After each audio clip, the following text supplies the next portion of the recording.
comprovar que eu não tenho débito, ou enfim, algum fato que efetivamente diga respeito apenas a mim como justificante, como pessoa que quero efetivamente que se comprove aquele fato, mas que não envolve uma terceira pessoa, ou que não tem nenhum fim contencioso.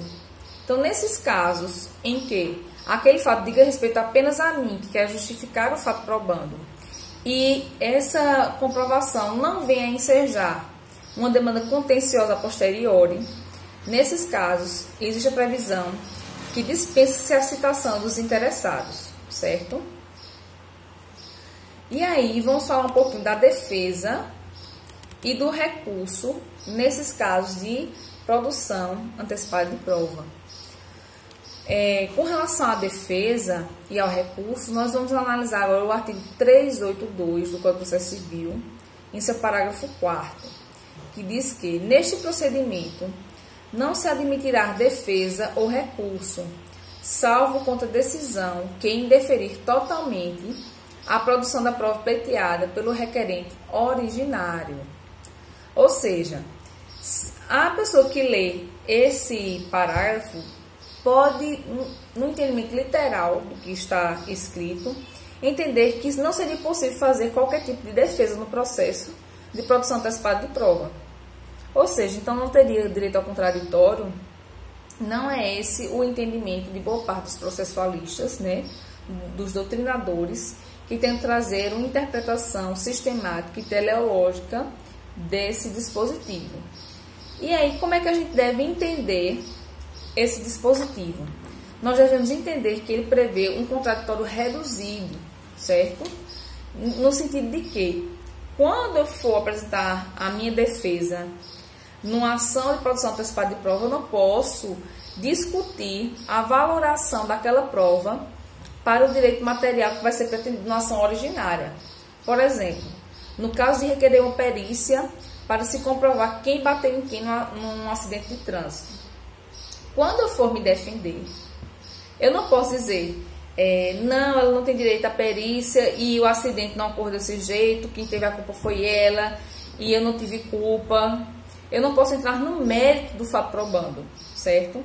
O que eu posso utilizar como defesa é justamente se vocês lembram daqueles elementos que fundamentam a ação de produção antecipada de prova?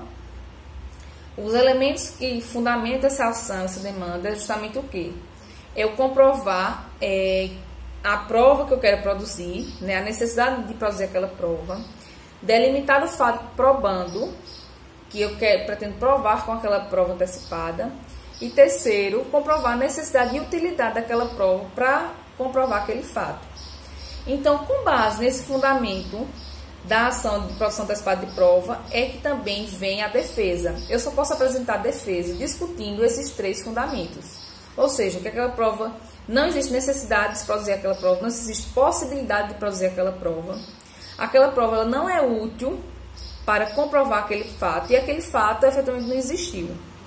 Então, nesse caso em que eu tiro o nexo causal entre a prova que se pretende produzir antecipadamente e o fato que se pretende provar, esse é o tipo de defesa que pode existir numa demanda desse tipo, certo? Então, é incorreto dizer que o requerido nesse tipo de ação não pode apresentar defesa. Pode sim, mas é um contraditório reduzido a esse tipo de defesa, certo? Ele não pode entrar na valoração da prova produzida ou nos efeitos dos fatos probandos.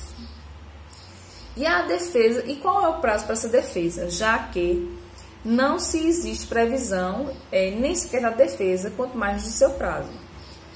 Não existindo prazo legal previsto para a defesa, o juiz op iudice pode determinar que aquele requerido ele tenha tantos dias para apresentar defesa no processo. E se assim não fizer, se o juiz não delimitar um prazo, vocês sabem que o prazo geral para os atos processuais, quando não existe previsão expressa, é de 5 dias, certo? Então, não existe prazo legal, o juiz não determinou o prazo, será um prazo de 5 dias para apresentar a defesa, certo? E aí, com relação a recurso, nós vimos que só é possível recurso, né, com a leitura do parágrafo 4º do 382, quando houver rejeição da produção da prova. Se o juiz determinar a produção da prova, essa decisão por produção de prova é irrecorrível. Se ele rejeitar a produção da prova requerida, pode-se recorrer.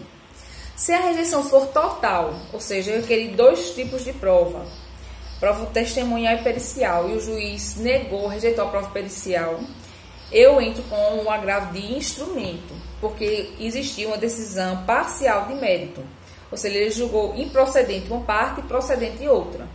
Como houve rejeição parcial, que decidiu o mérito, é uma decisão interlocutória, então cabe agravo de instrumento.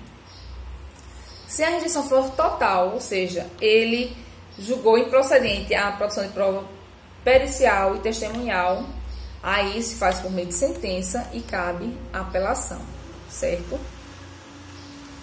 E aí, é possível o requerido, ou seja, eu entrei com a ação judicial requerendo a antecipação da prova, e aí o requerido, quando ele foi intimado, ele pode requerer a produção de outra prova também de forma antecipada ou não. Só quem pode requerer é efetivamente